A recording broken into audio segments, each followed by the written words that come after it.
집안을 지켜줄 거라 믿었던 사위. 하지만 그가 노린 건 가족이 아닌 전혀 다른 것이었죠. 새벽 6시 한도영은 어김없이 눈을 떴다. 40년간 교직에 몸담으며 새겨진 생체시계는 은퇴한 지 1년이 넘었는데도 여전히 정확했다. 옆에서 잠든 아내 영숙의 고른 숨소리를 들으며 조심스럽게 몸을 일으켰다. 이제 남은 시간은 아내와 단둘이 조용히 살고 싶었다. 도영은 속으로 중얼거리며 슬리퍼를 신었다. 고향 마을로 돌아온 지 1년, 그는 이곳에서의 평화로운 노후에 만족하고 있었다. 부엌에서 간단히 세수를 마친 도영은 뒤뜰로 나갔다. 작지만 알차게 가꾼 텃밭에는 그가 정성스럽게 기른 채소들이 싱그럽게 자라고 있었다. 상추, 쑥갓, 무, 배추까지. 모두 그의 손길로 키워낸 소중한 것들이었다. 이놈들이 정말 잘 자랐네. 도영은 만족스러운 미소를 지으며 상추를 따기 시작했다. 도시에서 살 때는 상상도 못했던 일이었다. 흙을 만지고 씨앗을 심고 매일 물을 주며 식물이 자라는 것을 지켜보는 일. 이런 소박한 기쁨이 이렇게 클 줄은 몰랐다. 여보, 벌써 일어났어요? 뒤에서 들려온 영숙의 목소리에 도영은 고개를 돌렸다. 앞치마를 두른 아내가 미소를 지으며 다가오고 있었다. 응, 상추 좀 따려고. 봐라, 이렇게 싱싱할 수가 있나? 도영은 자랑스럽게 방금 딴 상추를 들어보였다. 아침 이슬이 맺힌 연두색 잎사귀가 햇살에 반짝였다. 당신이 매일 물 주고 난리를 피우더니 이제 보람이 나나 보네요. 그런데 여보, 이렇게 많은 상추를 우리 둘이서 언제 다 먹어요? 영숙의 걱정스러운 목소리에 도영은 크게 웃었다. 이웃분들 나눠드리면 되잖아. 나눠 먹으면 더 맛있는 거야. 그리고 혼자 먹는 밥보다 함께 먹는 밥이 더 맛있다고 했잖아. 그래요. 당신은 정말 평생 남 주는 걸 좋아하니까요. 영숙은 고개를 절레절레 흔들었지만 그 얼굴에는 따뜻한 미소가 번지고 있었다. 40여 년을 함께 살아온 남편의 성격을 누구보다 잘 알고 있었다. 정직하고 남을 먼저 생각하고 때로는 고집스럽지만 마음만은 순수한 사람. 두 사람은 함께 텃밭에서 싱싱한 채소들을 따며 소소한 대화를 나누었다. 이런 평범한 일상이 얼마나 소중한지 새삼 깨닫는 순간이었다. 오전 9시 도영과 영숙은 거실에서 아침 차를 마시며 신문을 보고 있었다.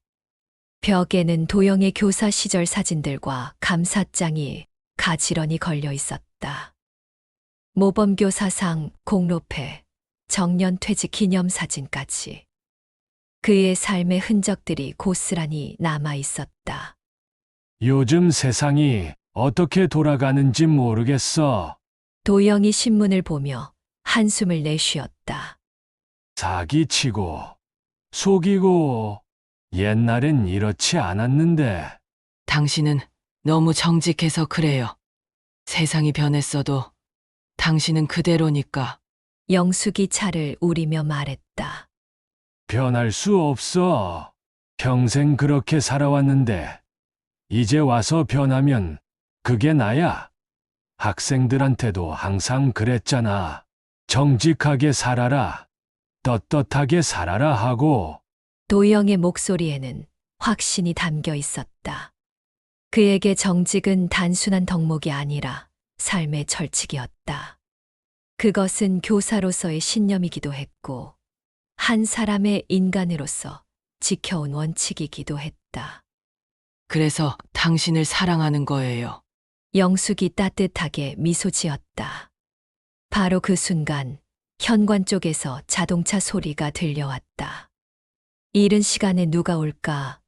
두 사람은 의아한 표정으로 서로를 바라보았다. 곧이어 현관문이 열리는 소리와 함께 무거운 짐가방을 끄는 소리가 들렸다. 도영과 영숙은 급히 일어나 현관 쪽을 바라보았다. 아버지, 어머니, 문 너머로 들려온 목소리는 딸 서진의 것이었다. 하지만 평소와 다른 무거운 톤이었다. 곧이어 서진이 큰 가방 2개를 든 채 나타났다. 그 뒤로 무표정한 얼굴의 지민이 따라 들어왔다. 서진아, 지민아. 갑자기 이게 무슨... 도영이 놀란 표정으로 다가갔다. 서진의 얼굴은 한 달 전에 봤을 때와는 완전히 달랐다. 헬쑥하게 야윈 뺨, 지친 눈빛, 그리고 무엇보다 그녀 특유의 밝은 미소가 사라져 있었다. 안녕하세요. 할아버지, 할머니. 지민이 건성으로 인사를 했다. 우리 지민이 할머니 보고 싶지 않았어. 영숙이 다가가 손녀의 어깨를 감쌌지만 지민은 어색하게 몸을 움츠렸다. 서진은 거실 소파에 털썩 앉았다. 그리고는 한참 동안 말을 하지 못했다. 입술을 꾹 다물고 무언가 생각에 잠긴 채로. 서진아, 무슨 일이야? 갑자기 이렇게 와서... 도영이 딸 앞에 앉으며 걱정스럽게 물었다. 아버지, 서진의 목소리가 떨렸다. 저 이혼했어요. 순간 거실에 정적이 흘렀다. 도영과 영숙은 말을 잃고 딸을 바라보았다. 지민은 창밖을 바라보며 아무 말도 하지 않았다. 뭐라고? 도영의 목소리가 크게 떨렸다. 태수와 이혼했어요. 더 이상 그 사람과는 살 수 없었어요. 서진의 눈에서 눈물이 흘러내렸다. 영숙이 급히 딸 옆에 앉아 등을 토닥였다. 서진아, 무슨 일이야? 왜 갑자기... 그 사람이 태수가 계속 도박을 했어요. 제가 모르는 사이에 집도 담보로 잡히고 카드빚도 엄청나고 더 이상은 정말 못 견디겠어서. 서진의 고백이 이어질수록 도영의 얼굴은 점점 굳어졌다. 사위 태수에 대한 불안감은 예전부터 있었다. 건축업을 한다며 큰 소리치지만 뭔가 믿음직하지 못한 구석이 있었다. 하지만 딸이 좋아한다기에 참았던 것이다. 지민이는 어떻게 생각해? 도영이 손녀를 바라보며 물었다. 저는 상관없어요. 어차피 아빠는 집에 거의 안 계셨으니까. 지민의 대답은 담담했지만 그 안에 깊은 상처가 느껴졌다. 그래서 당분간 여기 있으려고 해요. 아이도 전학시켜야 하고 제가 다시 일자리를 구해야 하고. 서진이 눈물을 닦으며 말했다. 도영은 깊은 한숨을 내쉬었다. 평생 정직하게 살아온 자신이지만 딸의 결혼 생활만큼은 제대로 지켜주지 못했다는 자책감이 밀려왔다. 당연히 여기 있어야지. 영숙이 딸의 손을 꼭 잡으며 말했다. 하지만 도영의 마음은 복잡했다. 평화롭던 노후가 갑자기 흔들리는 느낌이었다. 물론 딸과 손녀가 소중하지만 이 작은 집에서 내 식구가 살아야 한다는 현실적인 문제도 있었다. 바로 그때 현관문을 두드리는 소리가 들렸다. 똑똑똑, 거칠고 강한 소리였다. 누가 또 왔지? 도영이 일어나 현관으로 향했다. 문을 열자 박태수가 서 있었다. 서진의 전 남편. 그의 얼굴은 술에 취한 듯 붉었고 눈빛은 날카로웠다. 장인어른, 안녕하세요. 태수가 비아냥거리는 투로 인사했다. 태수야, 너 여기 뭐 하러 왔어? 도영의 목소리가 딱딱해졌다. 제 마누라하고 딸 데리러 왔습니다. 아무리 이혼했다고 해도 지민이는 제 딸이잖아요. 태수가 큰 소리로 말하자 거실에서 서진이 화들짝 놀라며 나왔다. 당신 여기까지 왜 와요? 이 끝난 일이라고 했잖아요. 끝난 일. 서진아, 세상에 그렇게 쉽게 끝나는 일이 어디 있어? 우리 15년을 살았는데. 태수의 목소리가 점점 커졌다. 이웃집에서도 들릴 정도였다. 조용히 해라. 여기 시골이야. 도영이 눈살을 찌푸렸다. 아, 장인어른도 참. 저희 가정사에 너무 끼어드시지 마세요. 이건 저희 부부 문제잖아요. 태수의 건방진 태도에 도영의 얼굴이 붉어졌다. 부부? 이미 이혼한 사이에 무슨 부부야? 그래서 말인데요. 장인어른, 서진이가 친정에 와서 편하게 지내는 것 같은데 그러면 안 되죠? 집안 재산 문제도 정리해야 하고 지민이 양육권 문제도 있고. 태수의 말에 서진의 얼굴이 하얗게 질렸다. 무슨 재산 문제? 당신이 다 날려먹었잖아요. 그래도 명의는 공동명의였으니까 내가 가져갈 몫은 있는 거 아니야? 그리고 장인어른, 이 집도 좋은 집이네요. 시골 치고는 꽤 큰 편이고 땅도 넓고. 혹시 이 집 시가가 얼마나 되는지 아세요? 태수가 집안을 훑어보며 말하는 모습에 도영은 소름이 돋았다. 이 사람아, 남의 집에 와서 집값을 묻는 게 말이 되나? 아, 죄송해요. 그냥 궁금해서. 그런데 서진아, 너 정말 여기 계속 살 생각이야? 지민이 학교 문제는 어떻게 하고? 그건 내가 알아서 할 일이에요. 알아서 해. 너 혼자서 뭘 알아서 해? 간호사 월급 받아가지고 지민이 키우고 여기 시골에서 살겠다고? 현실을 좀 봐라, 서진아. 태수의 말이 점점 더 공격적이 되어갔다. 지민은 방으로 들어가 버렸고 영숙은 딸을 지키려는 듯 서진 앞에 섰다. 그만 가세요. 태수 씨, 여기는 당신이 올 곳이 아니에요. 영숙이 단호하게 말했다. 장모님, 저도 억울한 게 많아요. 서진이가 일방적으로 이혼하자고 해서 제가 뭘 잘못했다고. 잘못했다고? 당신이 뭘 잘못했는지 몰라요? 서진이 격정적으로 소리쳤다. 순간 태수의 얼굴이 일그러졌다. 그리고는 도영을 향해 다시 말했다. 장인어른, 어쨌든 저는 포기 못합니다. 지민이는 제 딸이고 서진이와의 재산 정리도 제대로 해야 하고 시간을 좀 주세요. 다시 얘기하러 오겠습니다. 그 말을 남기고 태수는 돌아섰다. 하지만 나가면서 집 주변을 한 번 더 둘러보는 그의 모습이 도영에게는 불안하게 느껴졌다. 문이 닫히자 거실에는 무거운 침묵이 흘렀다. 서진은 소파에 주저앉아 머리를 감쌌고 영숙은 걱정스러운 얼굴로 딸을 바라보았다. 아버지, 서진이 떨리는 목소리로 말했다. 저 정말 갈 데가 없어요. 태수가 집 담보로 잡은 것도 진짜고 카드 빚도 진짜예요. 제 적금까지 다 털어서 빚을 갚았지만 부족해요. 도영은 딸의 말을 들으며 주먹을 꽉 쥐었다. 평생 정직하게 살아온 자신이지만 딸을 이런 상황으로 몰아넣은 사위에 대한 분노가 치밀어 올랐다. 걱정하지 마라. 일단 여기 있으면서 천천히 생각해보자. 하지만 도영의 마음속에는 불안감이 자리 잡고 있었다.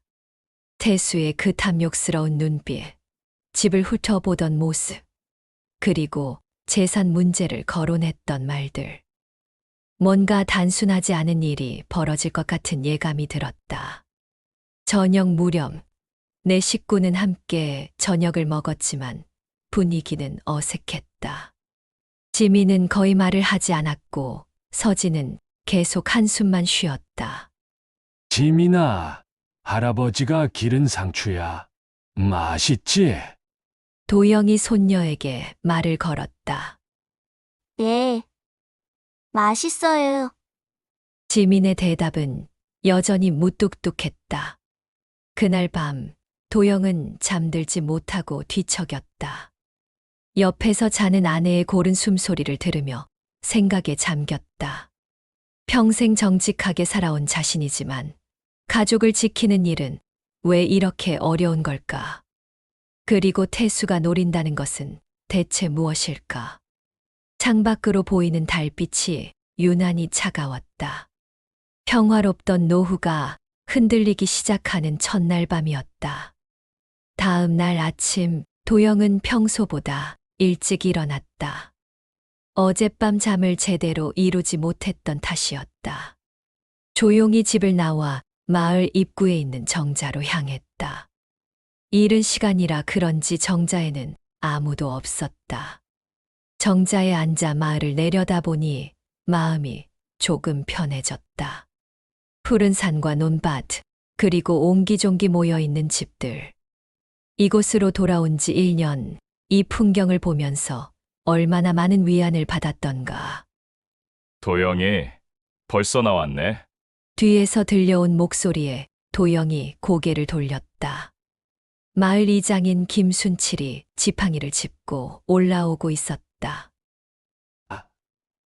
아, 이장님. 일찍 나오셨네요. 나이가 들면 잠이 없어진다더니 정말 그런가 봐. 그런데 자네 얼굴이 안 좋은데 무슨 일 있어? 순칠은 도영 옆에 앉으며 걱정스러운 표정을 지었다. 마을 사람들 중에서도 특히 도영을 아껴주는 사람이었다. 도영이 교사 출신이라는 것도 있고 무엇보다 성격이 워낙 정직해서 마을 사람들의 신뢰를 받고 있었다. 그게 어제 딸이 이혼하고 손녀와 함께 왔어요. 뭐? 서진이가? 순칠의 눈이 커졌다. 서진은 어려서부터 이 마을에서 자란 아이였다. 똑똑하고 예의 바른 아이로 마을 사람들에게 기억되고 있었다. 사위놈이 도박을 해서 집까지 담보로 잡혔다고 하네요. 더 이상 견딜 수 없어서 이혼했다고. 도영의 목소리에는 깊은 한숨이 섞여 있었다. 아이고, 그런 일이. 서진이 고생 많이 했겠구만. 그래도 친정이 있으니까 다행이지. 자네가 든든하게 뒷받침해주면 금방 일어설 거야. 그런데 문제는 그 사위놈이에요. 어제 여기까지 와서 난리를 피우더라고요. 재산 정리니 양육권이니 하면서. 도영이 어제 일을 자세히 이야기하자 순칠의 표정이 점점 굳어졌다. 그런 놈이 있나? 자기가 망쳐놓고는. 도영아, 조심해야겠어. 그런 놈들은 뭘 할지 모르거든. 저도 그런 생각이 들어요. 우리 집을 보는 눈빛이 예사롭지 않더라고요. 두 사람이 대화를 나누고 있을 때 저 멀리서 한 무리의 사람들이 올라오는 것이 보였다. 마을 할머니들이었다. 어머, 도영이네 여기 있었네. 말순 할머니가 헐떡거리며 정자에 올라왔다. 할머니들, 이른 아침에 어디 가시는 길이에요? 아이고, 도영이 너 큰일 났다는 얘기 들었는데 괜찮아? 금자 할머니가 걱정스럽게 물었다. 무슨 큰일이요? 도영이 의아해하자 옥분 할머니가 입을 열었다. 어젯밤에 너희 사위가 와서 소란을 피웠다면서. 마을 사람들이 다 들었어. 도영의 얼굴이 붉어졌다. 어젯밤 태수가 큰 소리를 냈던 것이 벌써 마을에 소문이 난 것이었다. 그게 아니라 약간의 가족 문제가 있어서. 가족 문제. 도영아, 우리가 다 들었어. 그 사람이 너희 집 밥도 묻고 재산 얘기도 하고 그랬다면서. 말순 할머니의 말에 도영은 더 이상 변명할 수 없었다. 시골 마을의 소문은 생각보다 빨리 퍼지는 법이었다. 도영아, 조심해야 해. 그런 사람들은 돈 때문에라면 뭘 할지 모르거든. 금자 할머니가 진심 어린 충고를 했다. 그러게 말이야. 우리 마을에는 그런 사람 오면 안 되는데. 옥분 할머니도 걱정스럽게 고개를 저었다. 도영은 마을 사람들의 걱정을 받으며 집으로 돌아왔다. 하지만 마음은 더욱 무거워졌다. 이미 마을 전체가 자신의 가족사를 알고 있다는 것이 부담스러웠다. 집에 도착하니 영숙이 아침 준비를 하고 있었다. 서진은 아직 잠들어 있는 것 같았고 지민은 방에서 나오지 않고 있었다. 여보, 어디 갔었어요? 영숙이 걱정스럽게 물었다. 정자에 잠깐. 그런데 벌써 마을에 소문이 다 났어. 뭐가요? 어젯밤 태수가 와서 소란 피운 거 마을 사람들이 다 알고 있더라고. 영숙의 얼굴이 어두워졌다. 어쩌죠? 서진이가 알면 상처받을 텐데. 일단 서진이한테는 말하지 말아요. 그리고 지민이도 학교 문제가 있으니까. 그때 서진이 방에서 나왔다. 밤새 울었는지 눈이 부어 있었다. 아버지, 어머니, 안 주무셨어요? 서진이 일어났구나. 서진아, 아침 먹어야지. 가족들이 함께 아침 식사를 하는 동안 분위기는 여전히 무겁기만 했다. 지민은 거의 말을 하지 않았고 서진은 계속 한숨만 쉬었다. 지민아, 오늘부터 학교는 어떻게 할 거니? 잘 모르겠어요. 엄마가 알아보신대요. 서진아, 학교 문제는 급하지 않으니까 천천히 알아보자. 일단 지민이가 적응할 시간이 필요해. 네. 아버지, 그런데 제가 일자리부터 구해야 할 것 같아요. 이 근처에 병원이 있나요? 군청 근처에 보건소가 있고 읍내에 작은 병원들이 몇 개 있어. 내가 알아볼게. 식사를 마친 후 서진은 지민과 함께 마을을 구경하러 나갔다. 오랜만에 보는 고향 마을이었지만 서진의 마음은 편하지 않았다.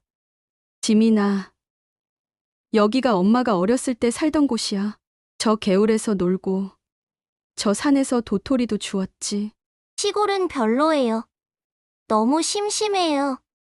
지민의 반응은 시큰둥했다. 도시에서 살던 아이에게 시골은 재미없는 곳일 뿐이었다. 적응하려면 시간이 걸리겠지만, 여기도 좋은 점이 많아. 공기도 좋고, 사람들도 친절하고. 서진이 딸을 달래려고 하는데 앞에서 누군가 다가오고 있었다. 마을 할머니들이었다. 어머, 서진이구나. 우리 서진이 왔네. 말순 할머니가 반갑게 달려왔다. 할머니들, 안녕하세요. 서진이 정중하게 인사했지만 할머니들의 표정은 어딘가 어색했다. 서진아, 고생 많이 했구나. 우리가 다 들었어. 금자 할머니가 동정 어린 목소리로 말했다. 들으셨다고요? 서진이 당황하자 옥분 할머니가 입을 열었다.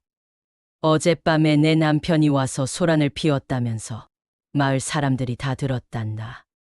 서진의 얼굴이 하얗게 질렸다. 벌써 마을에 소문이 났다는 것이 충격이었다. 그게 이혼한 사이라서.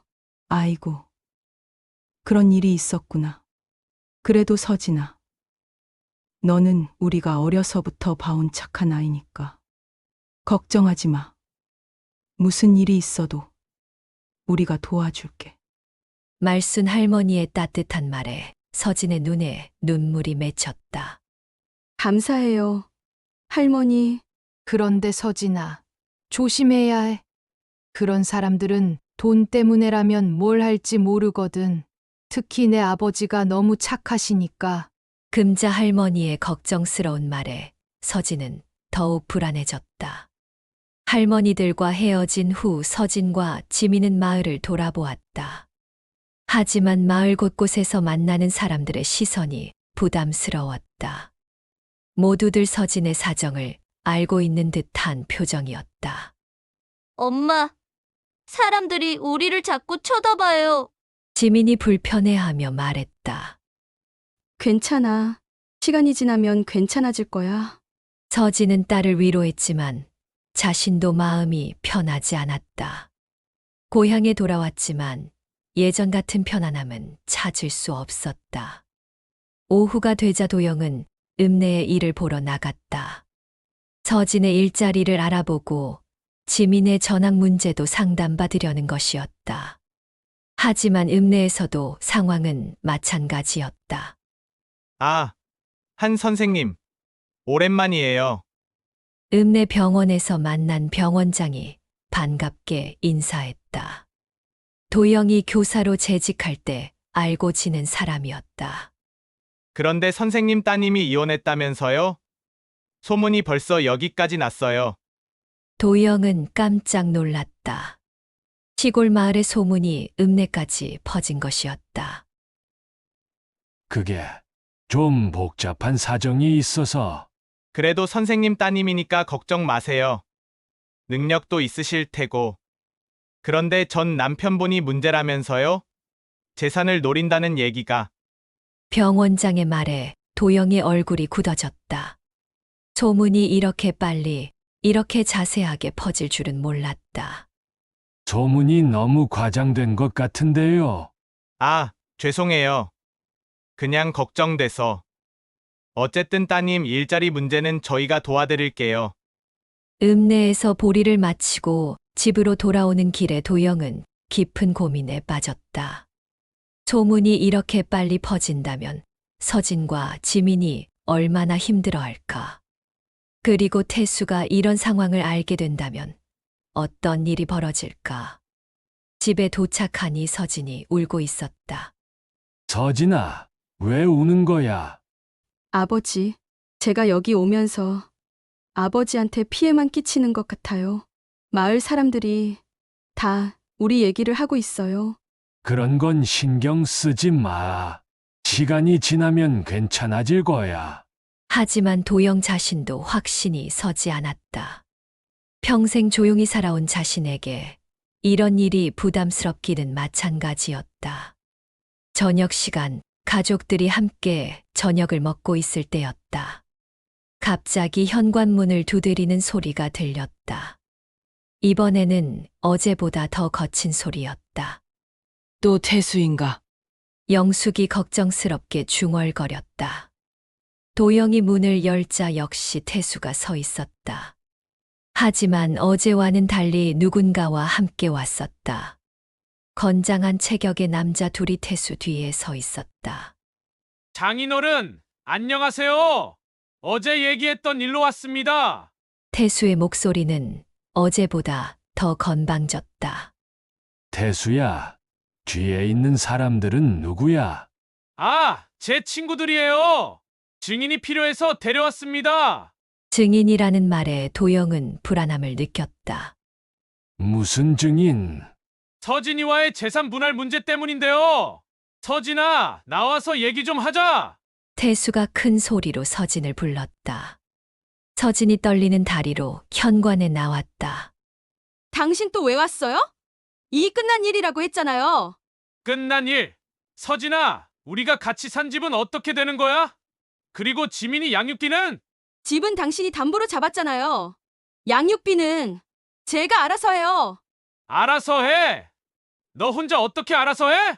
그리고 서진아, 내가 여기 친정에 와서 편하게 지내는 동안 나는 어떻게 살라고? 태수의 목소리가 점점 커졌다. 뒤에 서 있던 두 남자도 위압적인 표정으로 도영을 바라보았다. 조용히 해라. 여기는 시골 마을이라고 했잖아. 도영이 엄하게 말했다. 아, 장인어른. 시골 마을이니까 조용히 해야 한다고요.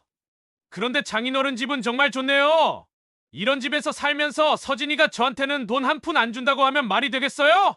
태수가 집 안을 힐끔힐끔 보며 말했다. 이 사람아, 남의 집에 와서 무슨 소리야? 남의 집이요?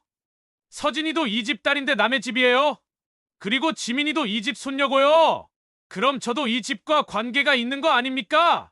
태수의 궤변에 도영은 화가 치밀어 올랐다. 자네 지금 뭘 요구하는 거야? 간단해요. 서진이가 이 집에서 나가든지 아니면 저한테 합당한 보상을 해주든지. 보상이라니? 제가 서진이랑 살면서 들어간 돈도 있고 지민이 키우는데 들어간 돈도 있잖아요. 그리고 앞으로 지민이 양육비도 필요하고. 태수의 말에 서진이 소리쳤다. 당신이 언제 지민이한테 돈을 썼어요? 도박하느라 집에도 안 들어왔으면서. 서진아, 그런 식으로 말하면 안 되지. 내가 밖에서 얼마나 고생했는데. 순간 태수 뒤에 서 있던 남자 하나가 앞으로 나섰다. 형님, 얘기가 너무 길어지는 것 같은데 간단하게 정리하시죠. 그 남자의 목소리는 협박조였다. 도영은 이 상황이 단순하지 않다는 것을 직감했다. 당신들 지금 뭘 하려는 거야? 장인어른, 우리는 정당한 권리를 주장하는 거예요. 서진이가 이 집에서 편하게 지내려면 그에 합당한 대가를 치러야 하는 거 아닌가요? 태수의 말이 끝나자 뒤에 서 있던 다른 남자도 한 걸음 앞으로 나왔다. 아저씨, 여기 집이 꽤 괜찮아 보이는데 혹시 시가가 얼마나 되는지 아세요? 그 순간 도영은 이들의 진짜 목적을 깨달았다. 이들은 처음부터 집을 노린 것이었다. 서진과의 재산 분할이니 양육비니 하는 것은 모두 핑계에 불과했다. 당신들 지금 당장 나가. 안 그러면 경찰을 부를 거야. 경찰요? 우리가 뭘 잘못했는데요? 우리는 정당하게 얘기하고 있는데. 태수가 비아냥거리며 웃었다. 바로 그 순간 집 안에서 지민이 울음소리를 터뜨렸다. 이 모든 상황이 무서워서 방에서 나오지 못하고 있던 것이었다.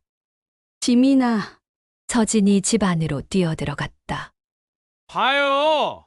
장인어른, 지민이까지 이렇게 힘들어하는데 우리가 빨리 정리하는 게 좋지 않을까요? 태수의 말에는 더 이상 예의라고는 찾아볼 수 없었다. 완전히 본색을 드러낸 것이었다. 도영은 주먹을 꽉 쥐었다. 평생 정직하게 살아온 자신이지만 가족을 지키기 위해서는 어떻게 해야 할지 몰랐다. 이런 상황을 어떻게 헤쳐나가야 할까? 그때 마을 입구에서 몇 사람이 올라오는 것이 보였다. 이장 김순칠과 마을 청년 몇 명이었다. 아마도 소란스러운 소리를 듣고 온 것 같았다. 도영이, 무슨 일이야? 순칠이 큰 소리로 물으며 다가왔다. 태수와 그 일행은 마을 사람들이 오는 것을 보고 잠시 망설였다. 아, 안녕하세요. 저희는 가족끼리 얘기하는 중이었습니다. 태수가 어색하게 인사했다. 가족끼리 얘기한다고? 이렇게 큰 소리로? 순칠이 의심스럽게 바라보았다. 아, 그냥 조금 목소리가 커졌을 뿐이에요. 도영아, 괜찮아? 순칠이 도영에게 물었다. 도영은 마을 사람들 앞에서 자신의 사정을 드러내기가 부끄러웠지만 지금 상황에서는 그들의 도움이 필요했다. 이장님, 좀 복잡한 일이 있어서. 알겠어. 일단 조용히 하고 무슨 문제가 있으면 내일 마을에 관해서 얘기하자. 순칠의 단호한 말에 태수는 더 이상 버티기 어려워졌다. 그럼 오늘은 이만 가보겠습니다. 하지만 장인어른, 이 문제는 끝난 게 아니에요. 다시 얘기하러 오겠습니다. 그 말을 남기고 태수와 그 일행은 돌아갔다. 하지만 떠나면서 집을 한 번 더 훑어보는 그들의 모습이 도영에게는 더욱 불안하게 느껴졌다. 마을 사람들이 돌아간 후 도영 가족은 무거운 침묵에 빠졌다. 이제 이 문제는 단순한 가족 문제를 넘어서고 있었다. 태수의 진짜 목적이 드러난 이상 앞으로 어떤 일이 벌어질지 예측할 수 없었다. 그날 밤 도영은 잠들지 못하고 마당을 서성이고 있었다. 태수와 그 일행이 보여준 협박적인 태도가 머릿속에서 떠나지 않았다. 특히 집을 탐내는 듯한 그들의 시선이 불안했다. 여보, 잠이 안 와요? 영숙이 가운을 두르고 나왔다. 생각이 많아서.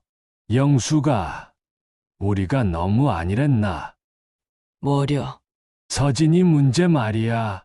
그냥 시간이 지나면 해결될 줄 알았는데 태수 놈이 이렇게 나올 줄은 몰랐어. 도영의 목소리에는 자책감이 묻어났다.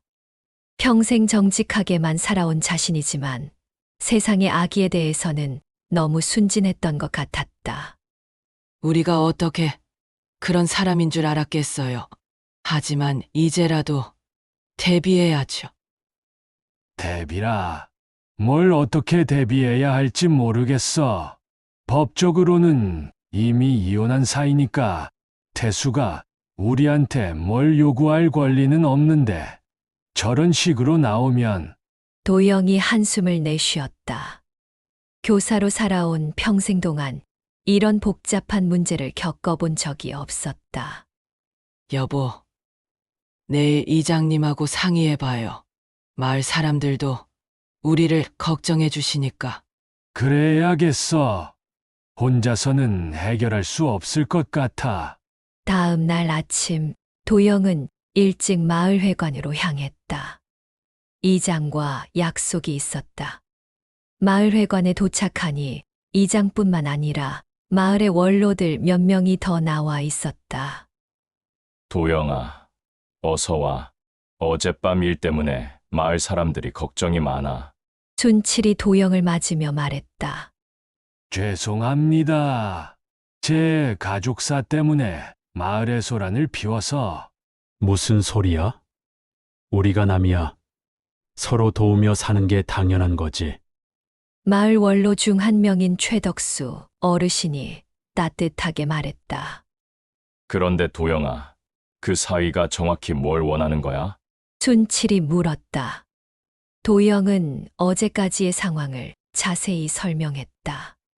태수의 도박 문제, 이혼 과정, 그리고 어제 벌어진 일까지. 그럼 결국 그 사람이 내 집을 노리는 거구나. 덕수 어르신이 심각하게 말했다. 그런 것 같습니다. 처음에는 양육비니 재산 분할이니 하더니 어제는 아예 집값까지 묻더라고요. 도영아, 그런 사람들은 포기하지 않아. 한번 목표를 정하면 끝까지 파고들어. 춘칠의 말에 도영의 얼굴이 어두워졌다. 그럼 어떻게 해야 할까요? 일단 법적으로 문제가 없는지 확인해 봐야지. 이혼한 사이라면 더 이상 재산 관계가 없을 텐데. 그런데 문제는 지민이에요. 아직 미성년자니까 양육권 문제가 있잖아요. 도영의 말에 모두들 고개를 끄덕였다. 도영아, 일단 읍내 법무사한테 상담받아봐. 그리고 혹시 모르니까 집 등기부등본도 다시 한번 확인해보고. 춘칠의 조언에 도영은 고개를 끄덕였다. 그리고 도영아, 당분간 조심해야 해. 그런 사람들이 또 올 수도 있으니까 마을 사람들한테 미리 얘기해 둘게. 덕수 어르신의 말에 도영은 감사의 마음을 표했다. 감사합니다. 제가 마을에 민폐를 끼쳐서. 무슨 민폐야. 우리끼리 도와야지. 마을회관에서의 상담을 마치고 집으로 돌아오니 서진이 지민과 함께 마당에 앉아 있었다. 모녀의 표정이 모두 어두워 보였다. 서진아, 무슨 일이야? 아버지, 지민이가 학교 가기를 싫어해요. 왜? 어제 일 때문에 무서워해요. 그리고 마을 아이들이 뭐라고 할까봐. 도영은 손녀 지민을 바라보았다. 15살 소녀에게는 이 모든 상황이 너무 버거울 것이었다. 지민아, 할아버지가 다 해결해 줄게. 걱정하지 마. 할아버지, 아빠가 또 올까요? 지민이 불안한 목소리로 물었다. 안 올 거야. 할아버지가 지켜줄 테니까. 하지만 도영 자신도 확신이 서지 않았다. 태수가 포기할 사람 같지는 않았다. 오후가 되자 도영은 읍내로 향했다. 법무사 사무실에서 상담을 받기 위해서였다. 하지만 읍내에서 만난 사람들의 반응도 마을과 비슷했다. 아, 한 선생님. 따님 일 때문에 고생이 많으시겠어요. 법무사 사무실에서 만난 직원도 이미 소문을 알고 있었다. 소문이 벌써 여기까지. 시골이 그렇잖아요. 특히 선생님은 워낙 유명하시니까. 법무사와의 상담에서 도영은 어느 정도 안심할 수 있었다. 이혼한 사이라면 태수가 서진이나 도영의 재산에 대해 법적으로 주장할 수 있는 것은 거의 없다는 것이었다. 다만 미성년자인 손녀의 양육권 문제는 좀 복잡할 수 있다고 했다. 신부가 양육권을 주장할 경우 그럼 어떻게 되는 거죠? 법원에서 판단하게 됩니다. 하지만 아버지의 경제적 능력이나 생활태도 등을 고려하면 현재로서는 어머니 쪽이 유리해 보입니다. 법무사의 설명을 들으며 도영은 조금 안심했다. 하지만 여전히 태수가 어떤 식으로 나올지는 예측할 수 없었다. 집으로 돌아오는 길에 도영은 마을 입구에서 이상한 광경을 목격했다. 낯선 차 한 대가 마을 입구에 서 있고 차 안에서 누군가 마을을 관찰하고 있는 것 같았다. 아, 설마. 도영은 가슴이 덜컥했다. 혹시 태수가 보낸 사람들이 마을을 염탐하고 있는 것은 아닐까? 도영이 차에 가까이 다가가자 차는 급히 시동을 걸고 떠났다. 번호판을 확인하려 했지만 이미 늦었다. 기분 탓일 거야. 도영은 스스로를 달래며 집으로 향했다. 하지만 그의 불안감은 틀리지 않았다.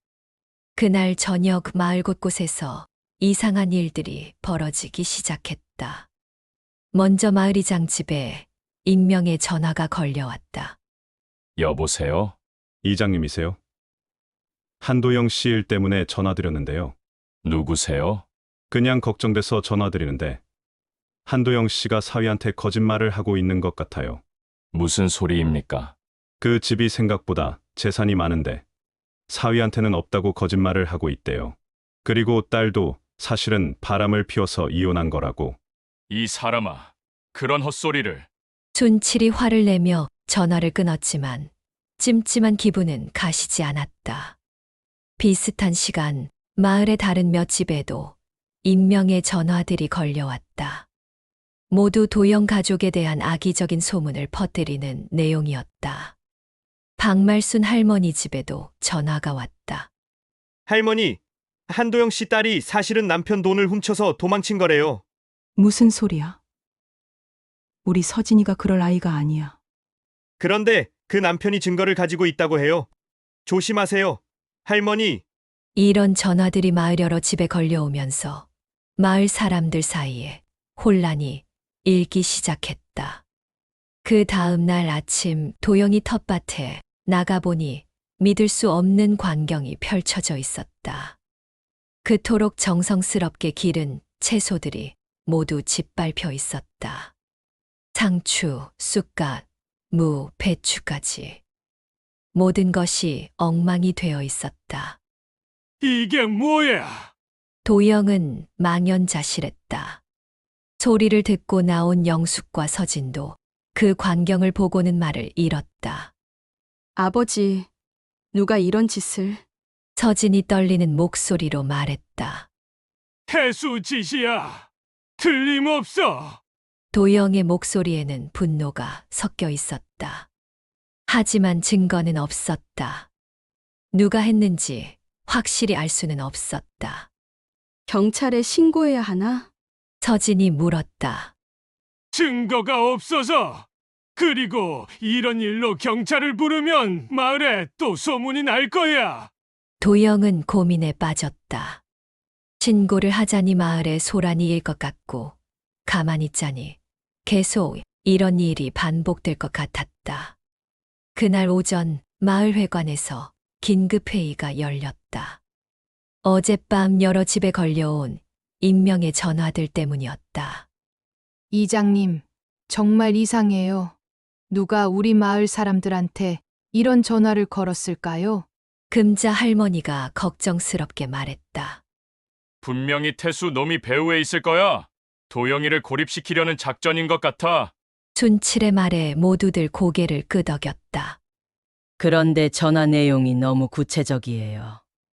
마치 우리 마을 사정을 잘 아는 사람이 한 것 같아요. 옥분 할머니가 의심스러운 표정으로 말했다. 그럼 마을 내부의 태수와 연결된 사람이 있다는 뜻인가? 덕수 어르신이 놀란 표정으로 물었다. 모두들 서로를 의심스럽게 바라보기 시작했다. 평화롭던 마을에 불신의 씨앗이 뿌려지고 있었다.